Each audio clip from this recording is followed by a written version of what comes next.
Your host for MotorWeek 93, John Davis. Well, hello and welcome again to MotorWeek 93. We're glad to have you with us.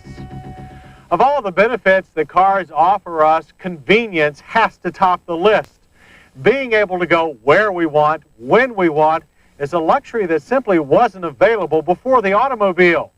But when the weather takes a turn for the worse, or you have to go off the beaten path, even many of the most modern cars are about as convenient as a horse and buggy. So this week we're looking at how to get around no matter what the conditions. And we're starting off by testing the latest version of one of our favorite go-anywhere machines, the Range Rover. Our initial reactions to Land Rover North America's newest product, the Range Rover County LWB, were generally low-key. After all, it looks pretty much the same in front as previous Range Rovers. Ditto for the rear. It's not until you view it from the side that you notice the difference. The LWB is longer, a full 8 inches longer between the wheels than the standard Range Rover. Thus the LWB designation for long wheelbase.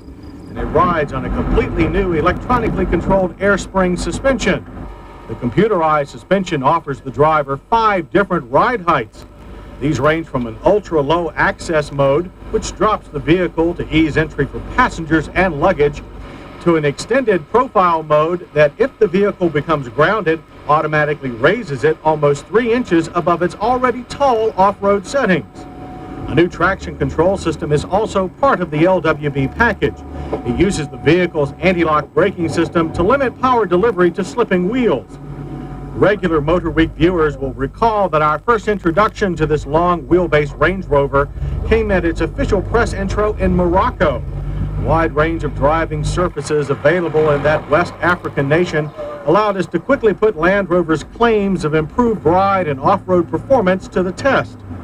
County LWB passed with flying colors, cruising over the challenging Moroccan terrain with a display of rough road capability that impressed even our long-time Range Rover aficionados. The LWB is powered by an enlarged version of Rover's venerable aluminum V8 engine that has been punched out to 4.2 liters. It now makes 200 horsepower, 20 more than last year, and an additional 24 pound-feet of torque for a total of 251. At our U.S. test track, the 4,574-pound LWB accelerated to 60 in 10.2 seconds. Quarter-mile runs lasted 17.7 seconds, ending at 77 miles per hour. That's actually quicker than the lighter county model that we tested a year ago. With permanent four-wheel drive, power is fed through a quick-shifting ZF 4-speed automatic transmission. One would think that the longer wheelbase would make the LWB less nimble than a standard Range Rover. And yes, it does require a bit more room in tight corners. But the air suspension smooths out side-to-side transitions, while new anti-sway bars help control body roll. Braking is by 4-channel ABS. The system stopped our test vehicle from 60 and an average distance of 127 feet. Here, too, the new suspension offers improved stability over that of the standard Range Rover. Nosedive is also reduced. The firm pedal required a strong push, but was easy to modulate with good feedback. And there's a substantial increase in ride quality. With its new suspension and extra wheelbase, the LWB is the smoothest riding four-wheel drive vehicle available. Add in a 68 decibel interior sound level, and you have one very comfortable driving environment. Fuel mileage is EPA rated at 12 city and 15 highway. We average 13 miles per gallon.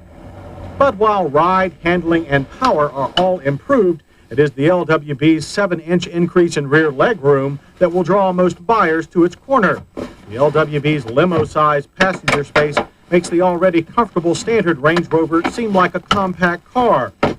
Elsewhere on the inside of the County LWB are the sort of niceties that we've come to expect in a fine luxury vehicle. Wood and leather are everywhere. Through frequent updates, the dash now combines modern efficiency with its rugged utilitarian shape. All switches are large and easy to reach, if not always where you expect them to be. The front seats feature standard 8-way power adjustments, 2-position memory, and heat. They're firm but very supportive. We'd much prefer if Range Rovers carried a more comprehensive gauge package, the driver must rely too much on warning lights. Those gauges that are available, however, are large and clear. Heat controls are straightforward, as are those of the standard AM/FM cassette stereo. A 6-disc CD changer is included as part of the LWB stereo package. Cargo security is provided by a new taller load space cover. The low tailgate and suspension access mode make loading and unloading very easy. Paying for the LWB, however, requires a bit more effort, $49,200 worth of effort to be exact. But it buys you a go-anywhere vehicle that can conquer the world's toughest terrain and outperform just about any other 4x4 available, including other Range Rovers. But this is no surprise to the brass at Land Rover North America, who recently announced the highest U.S. sales in the firm's history. A trend that, thanks to this newest, longest Range Rover, is bound to continue.